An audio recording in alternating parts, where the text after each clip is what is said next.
Take your mark.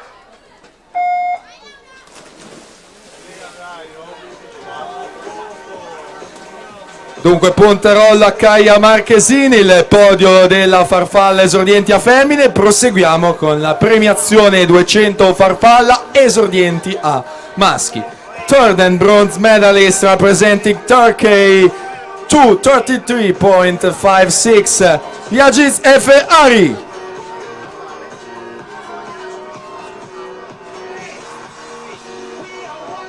Secondo e argento in 2.24.77 per il CSS William Micillo.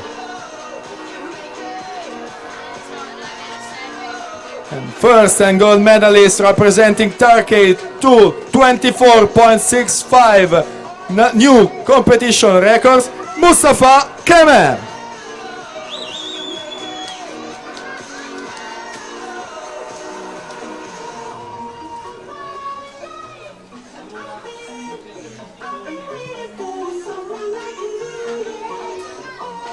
Noi intanto presentiamo la serie 1 ai blocchi dei 200 misti a femmine. Ilaria Togni, Aquatic Setter in 1, Agnese Schiavon, centro nuoto Le Bandie in 2, Ece Hildrim, Turkish Team in 3, Elena Lion, arca nuoto in 4, Deborah Bernardi, arca nuoto in 5, in 6 Nina Pettenella, Team Sport Isola, in 7 Martina Corda, Natatorium Treviso, in 8 Jennifer Parolin Rosario. Premiazione dei 200 farfalla ragazze. Third and bronze medalist representing Turkey, Yakut Aze Yaprak.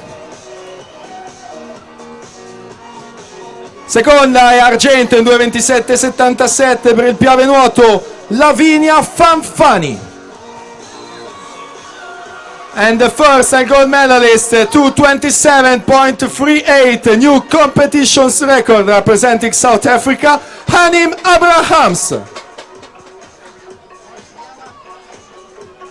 Ed ecco che si compone il podio della farfalla ragazze, Abrahams, Fanfani, Yaprak.